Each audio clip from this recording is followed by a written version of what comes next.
Alright guys, we're going to talk about perfectionism in this video. Now, perfectionism is a creative killer. And, we spend so much of our time wanting everything to be perfect, wanting every stage to be perfect.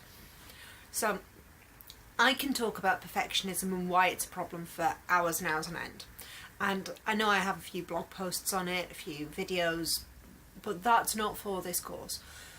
What we're going to do, we are going to do a little bit of a practical exercise to help you release that perfectionism. Now, there's loads of ways you can do it, but me, I'm a half-assed creative. I'm not worried about it looking perfect. I am concerned about the process. So the best tips I can give you for not getting hung up on perfectionism is, 1, leave your ego at the door. Your ego is a creativity killer because it will sit there and go, me, not good enough, me, not good enough, me. And then you'll stop and people start to run away. So yeah, leave your ego at the door or just don't listen to it. They're your options. What else was I going to say? Oh yeah, so the other thing that perfectionism creates is a concept of a glass ceiling, that we have a limit. And with art, there are no limits. You can go wherever you want, you can do anything you like. But over the years, we create a glass ceiling for ourselves, saying, I can't do this, I'm no good at that. And the more we say that, the more we believe it to be true. So, don't sit there saying, I can't do this, it'll never be any good. Because that's listening to your ego. That's creating and perpetuating your glass ceiling. So what I want to explain, what I'm trying to explain is, first of all, there's your ego that sits on your shoulder rabbiting away. But there is also an ugly stage to your painting. So any work of art will have an ugly stage. Not every phase is pretty. Not every step is pretty. But the only way to get to the end is through it. You can't sidestep it, you can't just stop, you need to work through it. And every single painting has an ugly phase. Yours does, mine does. It's just as artists, we don't put it out there, you don't see the creative process, you see this perfect, polished, finished product. Art isn't like that. So get that concept of perfect stages out of your head. There's going to be times where it looks absolutely awful, but you're going to work through it. So we'll move on to our lovely little warm-up exercise. I don't know what to call it, to be honest, but it's just an exercise about releasing creative perfection and embracing that ugly phase and working through. Okay, and yeah, so we'll crack on with that. Alright guys, we are going to do a quick exercise to help you work through perfectionism and understand the concept of the ugly phase. And so you can see what I mean, because to be honest, visuals are easier. So I have one sheet of paper, pencil and a rubber, and I'm going to create a face. You can do anything for this. It's just the concept that you want. So for me, I'm going to start, I am right-handed, so I'm going to start first of all, because I want to do a face, just roughly marking out my face shape and the markers that I'm going to use to create it. So there's my basic oval. I'll do that a bit darker so you guys can see it. And that's the shape I'm going to use. And then I'm going to put in my normal markers. So centre line, halfway line for the eyes, halfway line for the nose, and halfway line for the mouth. Now, I know I'm going quickly here, but the face isn't the object here. The face is just the demonstration piece rather than the technique. So I'm going to pop in my markers. So eyes, there, and there-ish.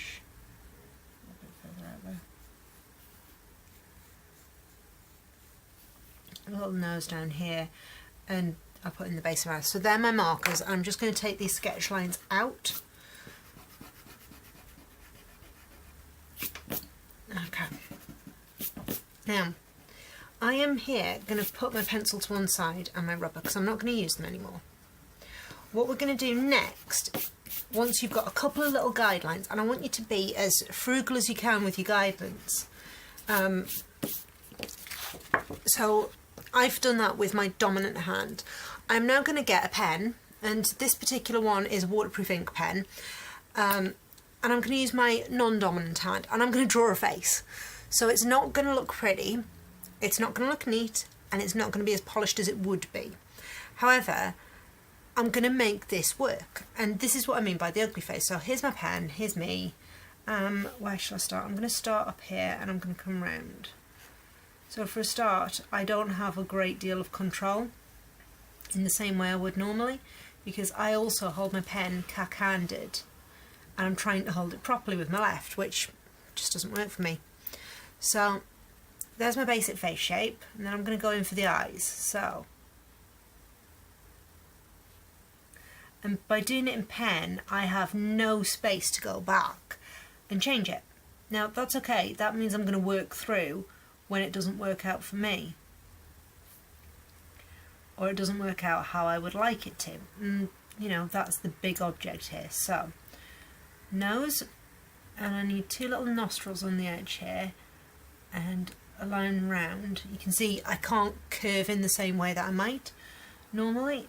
Down the base here, a mouth of sorts. Oh, that's really crooked.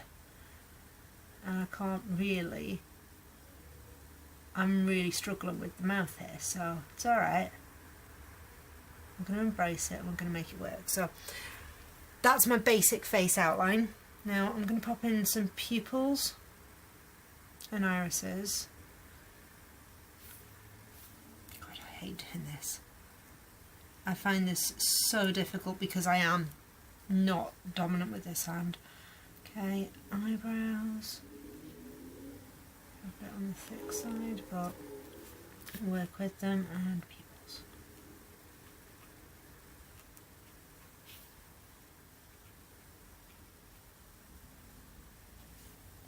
Okay, so it's nowhere near as polished as I would like it to be. It's really higgledy-piggledy. Yes, you can tell it's a face, but you know, it really is just all over the place, especially in comparison to my normal work. So I'm going to stick some hair in, or attempt to, and a neck. And then, once I've got these bits in, there we go. I'm now going to use my usual techniques for colouring.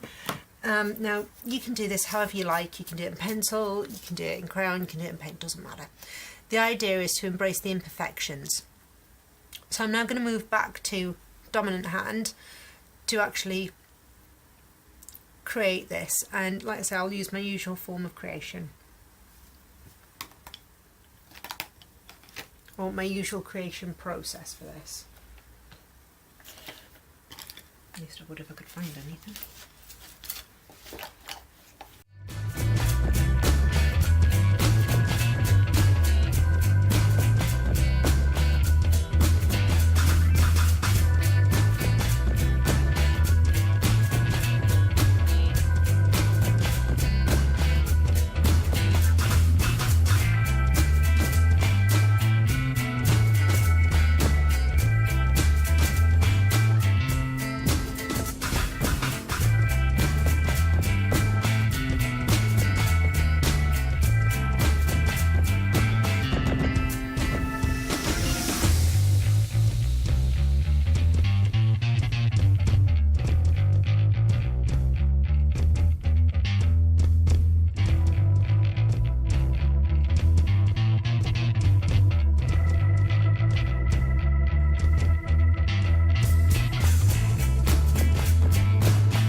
Right guys, I'm going to leave it there. Now, I could sit and declaim all the things that are wrong with her. I could spend hours saying that her eyes are wonky, you know, that I've got these big black lines that aren't doing anything for me, that everything's too heavy, that the shape's just wrong. You could sit and do that forever. And if you are sitting here going, that's really good, then you need to do this, because by my standards and by what I would normally draw, give me a second, I'll grab one for you. So for me, I've drawn her with my non-dominant hand and she's imperfect. If I put her next to one I did draw with my dominant hand, they're completely different, and you can see that they are completely different. But that's just it. I have done a really good job with this, with what I had, and that's what I mean by working through the ugly to a point where it's something that actually it's acceptable. It's never going to be this, but it's an exercise, and the point of exercises are they're not supposed to be perfect, they're not supposed to be finished pieces, they are not meant to be the be-all end-all. They are designed to help you work through that ugly phase and get used to working through that ugly phase. Now, I could do lots more with this, I could change it entirely. I'm not going to, I'm going to leave it as it is. Just so that you can see that as a finished piece. Actually, I'm going to do one other thing. Eyelashes, because I like eyelashes. Just find that line up. So, we have completed our little piece on getting rid of our inner critic and perfectionism. How did you find it? It's a really good exercise to work with your non-dominant hand and use stuff that you can't change. So like the dark black pen, I couldn't change that. And you have to embrace it, you have to work with it. So if you are the one sitting there going, oh God, her non-dominant hand looks better than I could ever manage, that's fine. If you're not going to try it, you're not going anywhere. So don't procrastinate over it. Don't compare your work to mine. You know, because if you're just starting out, you're comparing your beginning to my middle. And of course it's going to be different. So with perfectionism, leave it on the shelf. Don't compare your work, and you know, just work through. Accept that everything has an ugly phase where it doesn't work out. Now I can work more on that, and you know, I might, and if I do, you'll see the end of it at the end of this video. But that's the thing, you know, working through an ugly phase right now, it's better than it was when it started. I'm working through that phase. I haven't given up on it. I'm just leaving it for now. I'm going to walk away. I'm going to take a break. And I might come back to it. I might not. If you choose to leave it where it is, that's okay. But sometimes coming back to it after a break will just be like, actually, that's too dark. And you'll get it and it'll click. So leave your perfectionism on the shelf. Accept that every artist goes through that ugly phase. And don't compare yourself. Okay? They're your 3 really big important tips for letting go of perfectionism and getting creative. So have fun, and I will see you.